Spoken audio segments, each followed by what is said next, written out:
Hi, I'm Andy Schmuckler. The question could be asked also, what kind of media should we have to help combat the pernicious effects of the right-wing propaganda machine?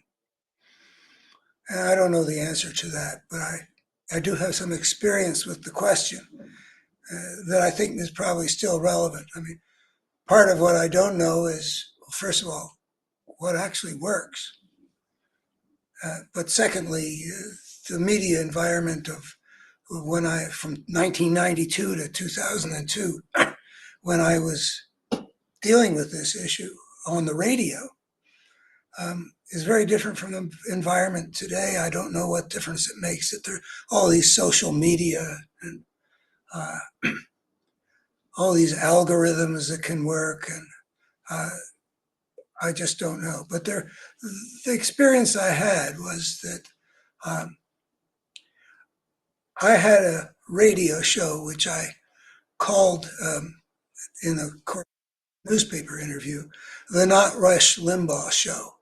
This is back in the 1990s. And what I wanted to emphasize was that by that I did not mean that I was going to do with a liberal audience the kind of thing that Limbaugh was doing with the conservative audience, which I took as being a pretty pernicious thing, that he was appealing to their prejudices, and he was putting out distortions that were pretty dishonest, and he was in general poisoning people's minds.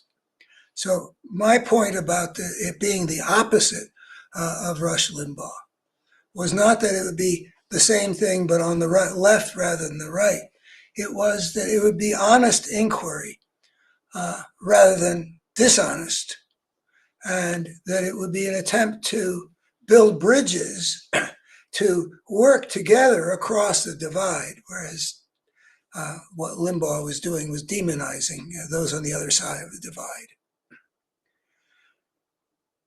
I then encountered it also when I became a full-time blogger on nonesoblind.org was the name of my blog, in an attempt to reach as many people as possible to help the country turn back from the road of fascism that I saw even more clearly than in the 90s. I saw in 2004, I had a sort of transformative experience about seeing something palpably dark and evil on the Republican side, which is different from the way I had been looking at things. I had been all into bridge building, but then I saw that something else was taking over on the right. And so in my blogs, I was talking about the need to take on the lie. And people on the liberal side, which is what my blog would attract, were saying, oh, that's sinking to their level. You want to fight them, that's sinking to their level. And my point was continually, if you fight with the truth, that is not at the same level as fighting with the lie. So that was a distinction I think is important. Not liberal conservative, not right left, but the search for the truth, an attempt to create a constructive conversation that leads to something that's better for everybody. And I said that that was not sinking to their level. The truth and the lie are quite different on the light versus dark spectrum, the good versus evil spectrum, as I would actually think it could be shown to be. So I think that the assignment, because I noticed that there are a lot of people in the well, at least I've come across several, talking about the need for the liberal side to create its own media system. And I, I dare say that that's true, but the problem is that we need to overcome the lie, and we have to overcome the enmity that prevent the American people from achieving their common purposes, divided against each other. So when I think about what kind of media do we need, I think about media that's not just to attract our troops. If we don't build some kind of bridges to the people who are buying all the lies that they get off of Fox News and such, we aren't fighting the fight at the level that it needs to be fought. Because I think that the real fight is between the truth and the lie.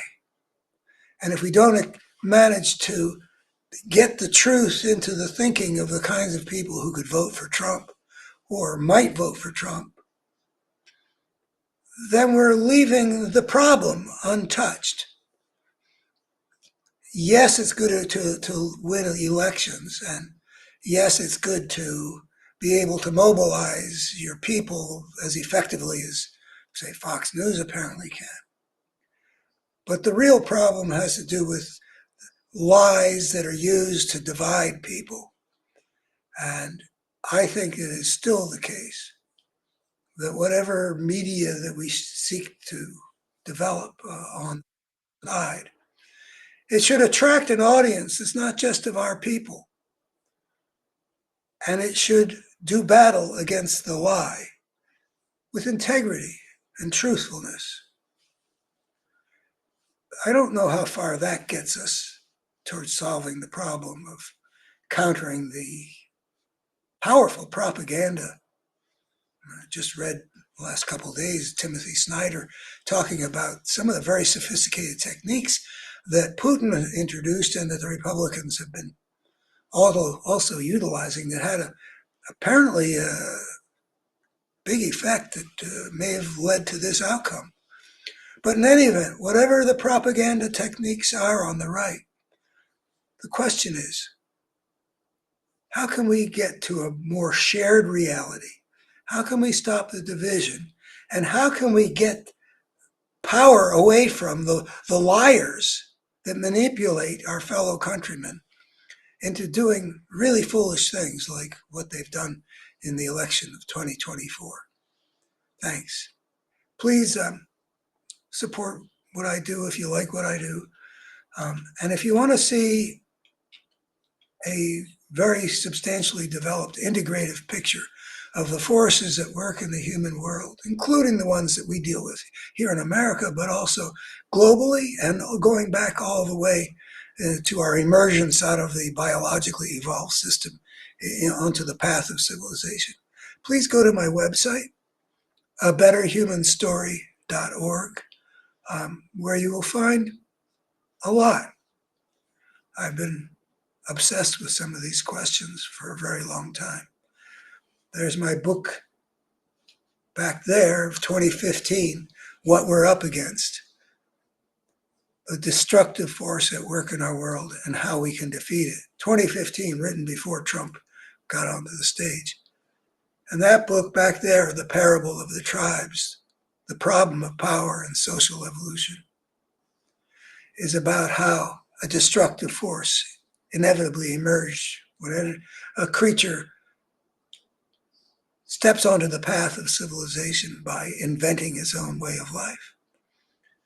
That breakthrough has important ramifications for understanding the nature of the challenge we face. It doesn't go very far to say, well, here's how you design a good media environment to bring America back to better health. But it puts the whole thing into a framework. So I hope you'll go abetterhumanstory.org.